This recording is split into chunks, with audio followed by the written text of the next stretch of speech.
Hello, അസ്സലാമലൈക്കും വറഹ്മത്തുള്ളാഹി. വലൈസലാം. കൂട്ടിൽക്കടവ് തിങ്ങാനത്തെ മുഹമ്മദ് അല്ല സെക്രട്ടറി? എന്താ? കൂട്ടിൽക്കടവ് തിങ്ങാനിലെ ആ അതെ മുഹമ്മദ് അല്ല സെക്രട്ടറി അല്ലേ? അതെ. ആ, തിരക്കിലാണോ? ഞാനൊരു കാര്യം അന്വേഷിക്കാൻ വേണ്ടിട്ടായിരുന്നു. ഇവിടെ ഒരു പരിപാടി നടന്നുകൊടുക്കുക. ഞാനൊന്നാണ് മാറി നിൽക്കട്ടെ. ആയിക്കോട്ടെ കേൾക്കണില്ല, ക്ലിയർ ആവണില്ല. ഒരു പരിപാടി ഉണ്ടെന്ന് ഇവിടെ. ആയിക്കോട്ടെ, ഞാൻ മാറുന്നാല്.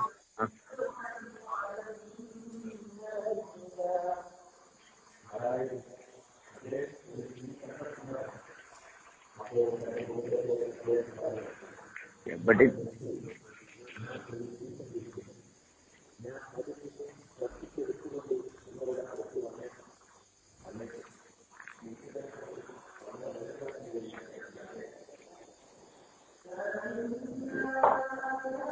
ഹലോ പറയ്. പിന്നെ എന്താ പരിപാടി അവിടെ? ഇന്ന് ചെമ്പലങ്ങാട് ഉസ്താദിന്റെ ഒരു ദുആ സമ്മേളനം ഉണ്ട്. ശരി. നമ്മളെ എത്തിങ്ങാനേക്ക് ഒരു സംഭാവനയുമായി ബന്ധപ്പെട്ടൊരു വിഷയത്തിനാണ്. എന്താണ് റംദലി സാഹിബ് അല്ലേ കളക്ട് ചെയ്യുന്നത്?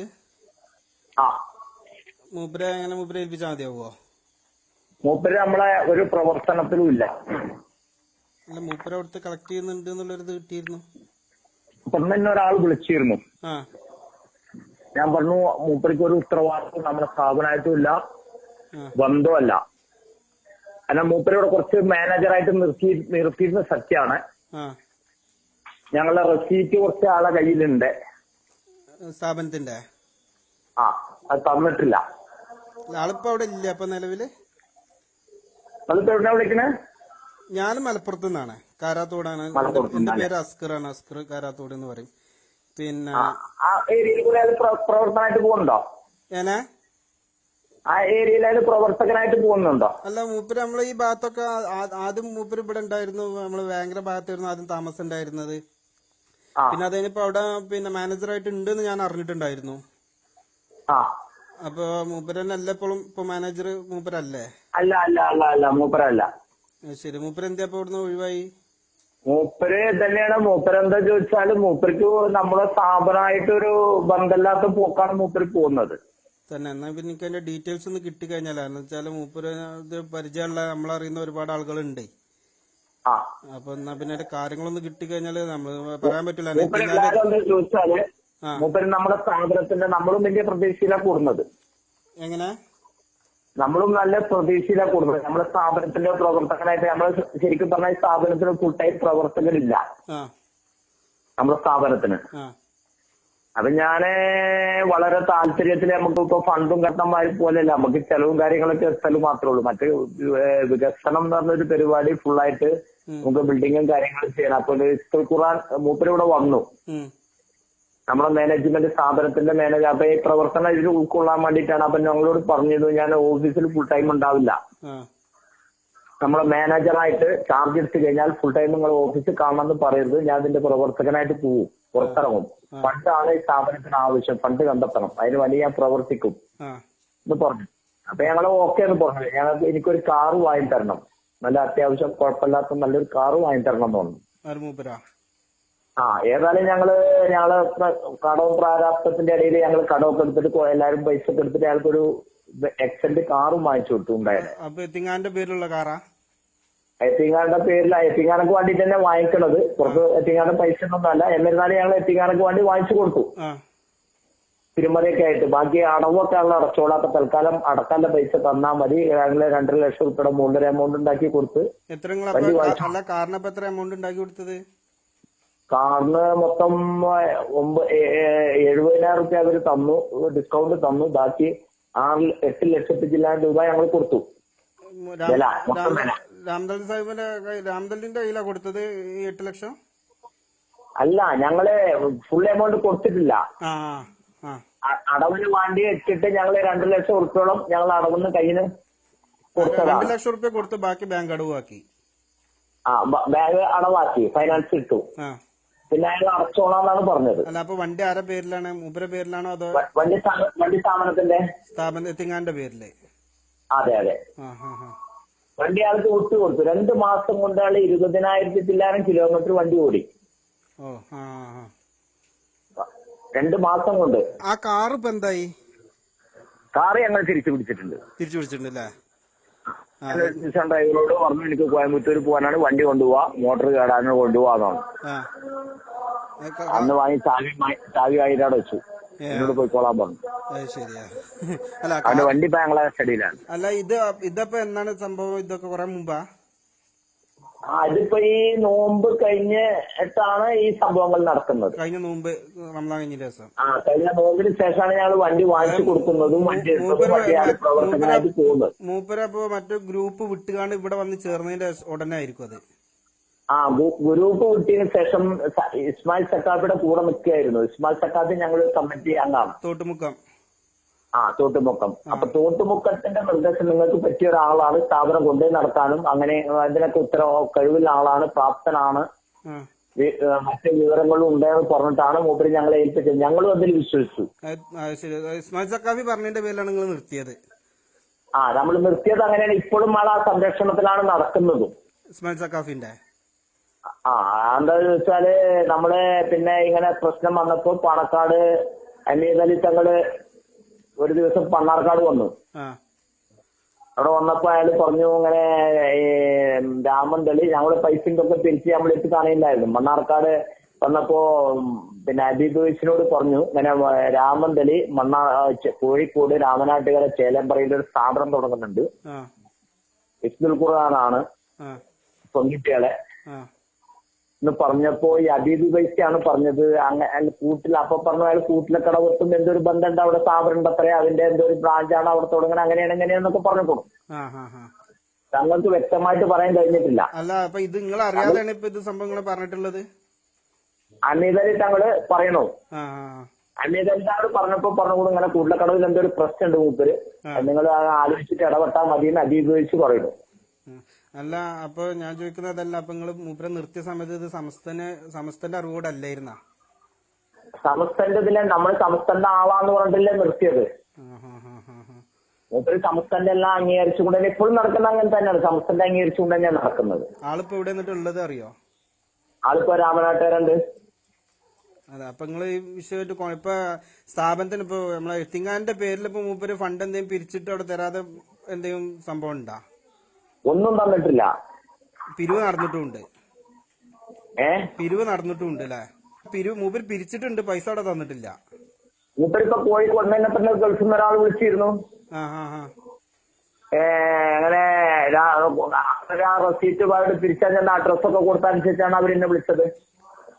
ശരി. അപ്പൊ പിരിവ് നടക്കുന്നുണ്ട് ആളിപ്പോ എത്തിങ്ങാന്റെ പേരില്? അയാളിപ്പോ നടത്തിക്കൊണ്ടിരിക്കുന്നുണ്ട് എന്നാണ് ഇപ്പൊ വീണ്ടും അറിയുന്നത്. ഇപ്പൊ കോഴിക്കോട്ടുകാരനെ ഒരാൾ വിളിച്ചിരുന്നു. നമ്മളെ അഡ്രസ്സ് വെച്ചിട്ട് അയാൾ നമ്പർ വെച്ചിട്ട് സംശയം തീർക്കാൻ വിളിച്ചതാണ്. അപ്പൊ അയാൾ പറഞ്ഞു മുഹമ്മദ് രാമന്തലിയാണ് ഇത് ബന്ധപ്പെട്ടിട്ടുള്ളത് എന്നും പറഞ്ഞിട്ട്. അല്ല അപ്പൊ ഞാൻ ചോദിക്കുന്നത് മൂപ്പരിപ്പോ ഈ പിന്നെ സ്ഥാപനത്തിന്റെ പേരിൽ ഇപ്പൊ ഇത്രയും പിരിച്ചതിലൊന്നും ഒരു ഉറുപ്പ്യം സ്ഥാപനത്തിക്ക് തന്നിട്ടില്ലേ? ഒരു ഉറുപ്പ്യ തന്നിട്ടില്ല. ഇപ്പൊ എത്ര ഇപ്പൊ മൂപ്പര് അവിടെ നിന്ന് പോയിട്ടപ്പോ? മൂപ്പര് പോയിട്ട് ഇപ്പൊ 5-6 മാസം കഴിഞ്ഞു. അവിടെ കോണ്ടാക്ടിങ്ങും ഇല്ലേ? അല്ല മൂപ്പര് എന്താ വെച്ചാൽ മൂപ്പര് കോണ്ടാക്ട് ഇല്ല. മൂപ്പര് പാണക്കാട് തങ്ങള് വിളിച്ച് ഞങ്ങളോട് പത്രത്തിലിടാൻ പറഞ്ഞു. ഹൈദരലി തങ്ങള് സാദിഖ് മൂല്യരും. അപ്പൊ അയാൾ എല്ലായിടത്തും ഓടിയെത്തി. പാണക്കാട് തങ്ങന്മാരെ അവരെ അധ്യക്ഷ പദവി ഏറ്റെടുത്തോവില്ല, സ്ഥാപനത്തിന്റെ അധ്യക്ഷ പദവി ഏറ്റെടുത്തില്ല. അപ്പൊ എല്ലായിടത്തും ഓടിയെത്തി. സാദിഖ് മൂല്യരെ എടുത്ത് വന്നു. അപ്പൊ അവരൊക്കെ കയ്യൊഴിഞ്ഞു. അയാള് വാപ്പു മൂല്യരെ ഒരു കോട്ടുമല വാപ്പു മുസ്ലിയാരെ ഒരു വേണ്ടപ്പെട്ട ആളായിട്ട് അഭിനയിച്ചുകൊണ്ട് നടക്കുന്നുണ്ട്. രാമന്തലി. അപ്പൊ കോട്ടുമല വാപ്പു മുസ്ലിയാര് സാദിഖ് മുസ്ലിയാർക്ക് വിളിച്ചു. സാദിഖ് മുസ്ലിയാര് വിളിച്ചിട്ട് പറഞ്ഞു, മൂപ്പര് പറഞ്ഞു, ഞാന് കണ്ട് സംസാരിച്ചതിന് ശേഷം അല്ലാതെ നിങ്ങള് പത്ര റിപ്പോർട്ടോ മറ്റു കാര്യങ്ങളോ പോകരുത്. കൂട്ടുമല വാപ്പുസ്ലിയാര് പറഞ്ഞു.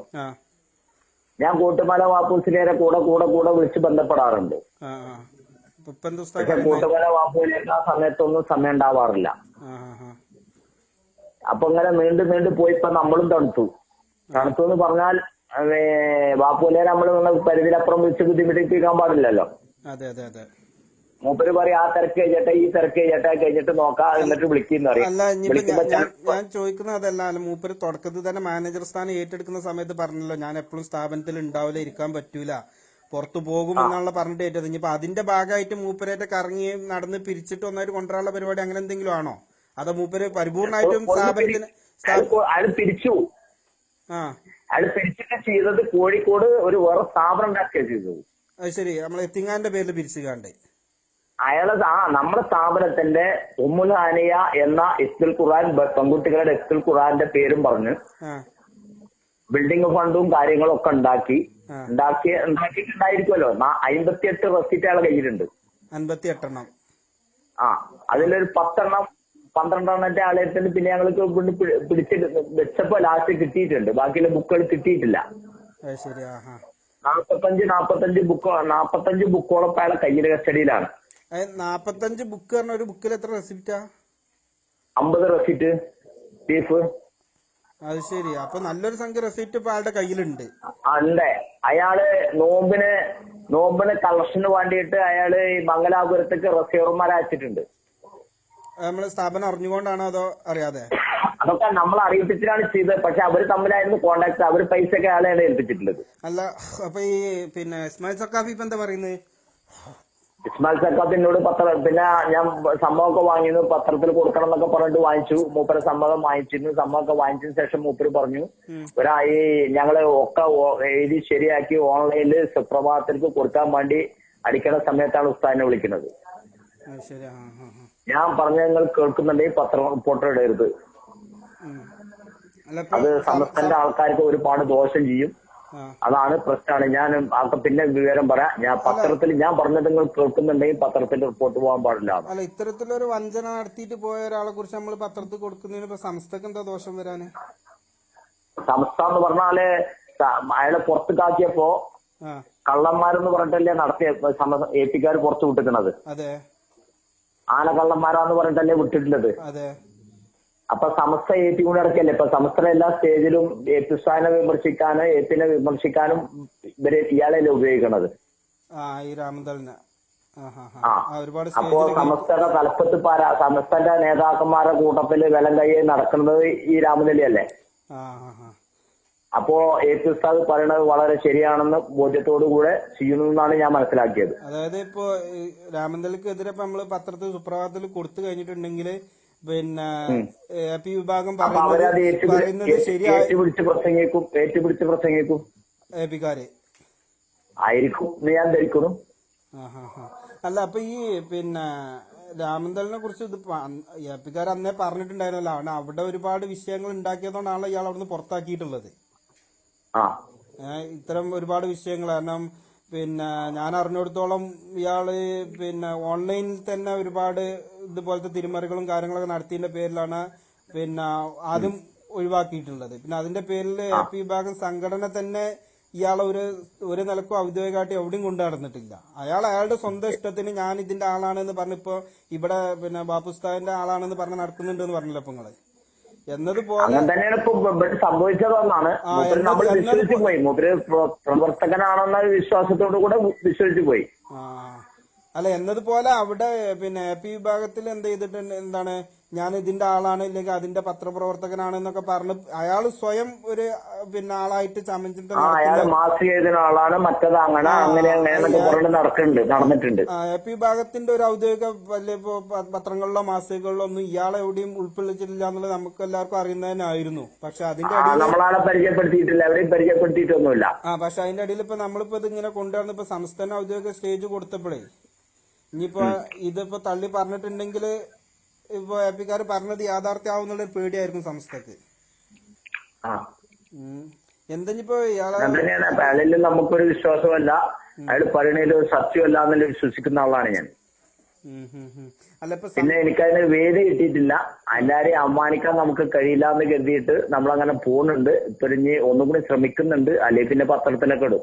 അല്ല, പിന്നെ സമസ്തന്റെ നിലപാട് ഇപ്പൊ എന്താണ് ഇപ്പൊ ഈ വിഷയത്തില്? സമസ്തപതിയിൽ ഇടപെട്ടില്ല. ഇല്ല, ഞാൻ സമസ്തയിൽ ഇടപെടാൻ പോണുള്ളൂ. ഞാൻ കാരണം ഇങ്ങനെ ചർച്ച ചെയ്തിട്ടുള്ളൂ. ഇതുവരെ നടന്നിട്ടില്ല. കാരണം തന്നെ എന്നെ എനിക്ക് ഗൾഫിൽ നിന്ന് ഒരു പാർട്ടി വിളിച്ചിരുന്നു, കോഴിക്കോട്ടുകാരൻ പറഞ്ഞിട്ട്. അപ്പൊ ഞാൻ ഏതായാലും സമസ്തക്കാരോട് ഇതൊക്കെ പറഞ്ഞ് ബോധ്യപ്പെടുത്താൻ പോകുന്നുണ്ട്. അല്ല ബാപ്പുസ്താദ് ഇടപെട്ടതല്ലേ?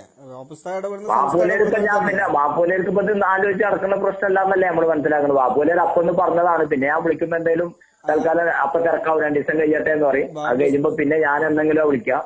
ബാപ്പുലേർ ഇപ്പൊ അതിൽ ചർച്ച ചെയ്തിട്ടില്ല. അല്ല ബാപ്പുലേര് ഇപ്പൊ ഇടപെട്ട സ്ഥിതിക്ക് ഇപ്പൊ സംസ്ഥന്റെ അറിവിൽ ഇപ്പൊ ഇത് എത്തിയല്ലോ. കാരണം സംസ്ഥ ഇടപെട്ട പോലെ തന്നെ അതന്നെ സംസ്ഥന്റെ അറിവിലേക്ക് എത്തിയിട്ടുണ്ട്. പിന്നെ ഇപ്പൊ ചർച്ച ചെയ്തിട്ടില്ല, എവിടെ എത്തിയിട്ടില്ലല്ലോ, ചർച്ച എവിടേക്കും പോയിട്ടില്ല. അപ്പൊ ഏകദേശം ഇപ്പൊ പിന്നെ രാമതളി എത്ര ഏകദേശം പിരിവ് എടുത്തിട്ടുണ്ടാവും? റെസിപ്റ്റ് പൈസ പ്രിന്റ് ചെയ്താണോ അതോ എഴുതി കൊടുക്കുന്നതാ? റെസിപ്റ്റ് പൈസ കയ്യിൽ കിട്ടിയിട്ടുണ്ടാവുമല്ലോ, അയാൾക്ക് പിരിക്കാൻ അറിയാലോ, ആരും പഠിപ്പിച്ചു കൊടുക്കണ്ടല്ലോ. അല്ല അയാൾക്ക് അത് പിന്നെ വിഭാഗത്തിലെ പിന്നെ ഈ ജാതി സാമ്പത്തിക പ്രശ്നങ്ങളൊക്കെ ഒരുപാട് ഉണ്ടാക്കിയതായിട്ട് നമ്മൾ കേട്ടിട്ടുണ്ട്. അപ്പൊ അതാണ് ഇപ്പൊ ഞാൻ പ്രത്യേകിച്ച് ഇപ്പൊ ഇങ്ങനെ ഒരു വിഷയം എത്തിങ്ങാന്റെ പേരിൽ വന്നപ്പോ നമുക്ക് എന്തെങ്കിലും ചെയ്യണമെന്നുണ്ടെങ്കിൽ ഇപ്പൊ ഇയാൾ അവിടെ എപ്പോഴും മാനേജർ ആണോ ഇല്ലെന്നൊന്ന് അറിയാൻ വേണ്ടി ഒന്ന് കൺഫേം ചെയ്യാൻ വേണ്ടിട്ട് ഇപ്പൊ ഞങ്ങളെ വിളിച്ചത്. അല്ലല്ലേ? അല്ല ഈ രാമന്തൽ കുറെ കാലം അവിടെ മണ്ണാർക്കാട് താമസമല്ലായിരുന്ന? അയാളിപ്പോഴും മണ്ണാർക്കാട് തന്നെയല്ലേ താമസിക്കുന്നത്. അപ്പൊ നിങ്ങൾക്ക് നേരിട്ട് കാണാനൊന്നും ഒരു മാർഗമില്ല? ഇല്ല, അയാളിപ്പോ കുടുംബമുള്ള കുട്ടികളുള്ള ഇവിടെ താമസിക്കുന്നത്. മറ്റേതൊക്കെ കോഴിക്കോടാണ്. കോഴിക്കോട് ആളിപ്പോ നിങ്ങള് നമ്മളെ സ്ഥാപനമായിട്ട് ഇപ്പൊ ഒരു കോണ്ടാക്റ്റും ഇല്ല. അല്ല പിന്നെ നമ്മൾ നേരിട്ട് കാണാൻ ശ്രമിച്ചിട്ടില്ല. കാരണം ഞാൻ എന്താ വെച്ചാൽ നമ്മൾ കണ്ടാലും ഞാനും നമ്മള് നല്ല വർത്തമാനത്തിലല്ലല്ലോ തിരിയാ. അല്ല എന്നാലും അപ്പൊ പിന്നെ ഈ ഇടയിൽ പെടുന്ന ആൾക്കാർക്ക്, ഇടപെട്ട ആൾക്കാർക്ക് അത് വലിയ ബുദ്ധിമുട്ടാവില്ലേ? അതെ അതെ അതെ. അപ്പൊ അതുകൊണ്ട് നമ്മളെ നേരിട്ട് പിന്നെ ഇടപെടാൻ താല്പര്യപ്പെട്ട് കണ്ടിട്ടില്ല. ഏതായാലും കണ്ടിട്ട് സംസാരിച്ചതിന് ശേഷം എന്തെങ്കിലും തീരുമാനം ഉണ്ടാവും. അല്ല പിന്നെ നിങ്ങളിപ്പോ ഇതിന്റെ പിന്നെ എത്തിങ്ങാന്റെ സെക്രട്ടറി അല്ലേ? എത്തിങ്ങാരുടെ സെക്രട്ടറി അല്ലേ ഇപ്പൊ നിങ്ങള്? അതെ. അല്ല കൺഫേം ചെയ്തു ഉള്ളൂ. പിന്നെ നമ്പർ എന്നാള് സെക്രട്ടറി ആണോ ഇല്ല എന്നൊരു സംശയം ഉണ്ട് എന്ന് പറഞ്ഞു. അപ്പൊ എന്നോട് പറഞ്ഞു ഇങ്ങനെ എന്തെങ്കിലും വിഷയം ഈ നമ്മളെ കൂട്ടിലക്കടവ് എത്തിങ്ങാനുമായി ബന്ധപ്പെട്ടിട്ട്. നമ്പർ എനിക്ക് ഗൾഫിൽ നിന്ന് തന്നേനാണ്, എന്റെ ഒരു സുഹൃത്ത് തന്നേനാണ്. ഒരു പക്ഷെ നിങ്ങളെ നേരത്തെ വിളിച്ച ആൾ തന്നെ ആവും. കാരണം ഇങ്ങനെ എന്റെ വീട് മലപ്പുറം കാരാത്തോടാണ്. അസ്കർ കാരാത്തോട്. കാരാത്തോട് അസ്കർ എന്നാണ് പേര്. അസ്കർ എന്നാണ് പേര്. മലപ്പുറം കാരാത്തോട് അല്ലെ? എന്റെ പേര് പറഞ്ഞ അസ്കർ കാരാത്തോട്. അസ്കർ അല്ലെ? അപ്പൊ ഇൻഷാ അല്ലാഹ് ഞാൻ ബാപ്പുസ്ഥാനെ കിട്ടുമോ നോക്കട്ടെ. എന്താ ഇപ്പൊ ഈ വിഷയത്തില് ഏതാണ്ട് ഞാൻ ചർച്ചയാക്കും. പക്ഷെ എന്താ വെച്ചാൽ ചർച്ചയാക്കാൻ പറ്റിയിട്ടില്ല. അങ്ങനെ ഒരു പ്രശ്നമാകൊണ്ട് അങ്ങനെ മൂടി നിൽക്കുകയാണ്. അയാളിപ്പോ എവിടേക്കും പിരിവ് നടത്തുന്നുണ്ട് എന്ന് പറഞ്ഞിട്ട് ഇപ്പൊ വിളിച്ചിരുന്നു. കോഴിക്കോട്ട് തന്നെ ഒരാളപ്പം നിന്നെ വിളിച്ചിരുന്നത്. അപ്പൊ ഞാൻ എന്തെങ്കിലും കൊടുക്കാൻ ഉദ്ദേശിക്കണമെങ്കിൽ ഞാൻ നേരിട്ട് എത്തിക്കാൻ കാര്യമായിട്ട് കൊടുക്കേണ്ട കാര്യമില്ല. അയാൾ നമ്മളെ റെസിപ്റ്റ് വെച്ചിട്ടാണ് പിരിക്കുന്നതെന്നാണ് അറിവ്. അല്ല ഞാൻ ചോദിക്കുന്നത് നമ്മൾ ആലിക്കുട്ടിസ്ഥാനായിട്ടൊന്നും ചർച്ച ചെയ്തിട്ടില്ല നിങ്ങളെ വിഷയം? ആലിക്കുട്ടിസ്ഥാനോടൊന്നും ചർച്ച ചെയ്തില്ല. ആലിക്കുട്ടിസ്ഥാനുള്ള വിവരങ്ങൾ അറിയാമെന്നാണ് ഞാൻ മനസ്സിലാക്കിയിട്ടുള്ളത്. പക്ഷെ വാപ്പുലിയുടെ ഇടപെട്ട കാരണം പിന്നെ അതില് വേറെ എവിടേക്കും പോയിട്ടില്ല. എന്തായാലും ഇൻഷാ അല്ലാഹ് പിന്നെ നിങ്ങൾ പറഞ്ഞത് നന്നായി. എന്തായാലും നമുക്ക് ഇനി കണ്ടറിയാലോ വിഷയങ്ങള്. നോക്കാം. ബാപ്പുലിനായിട്ട് കണ്ടിട്ട് കാര്യങ്ങൾ വേറെ എന്തെങ്കിലും നിൽക്കുള്ളൂ എന്ന് എഴുതിയിട്ട് അങ്ങനെ ആയിക്കോട്ടെ. ഇൻഷാ അല്ലാഹ് എന്തായാലും ഇൻഷാ അല്ലാഹ് ഞാൻ വിളിക്കണ്ട് പിന്നെ. ഇൻഷാ അല്ലാഹ്. ശരി ശരി. ഓക്കെ. അസ്സലാമു അലൈക്കും. അലൈക്കും സലാം.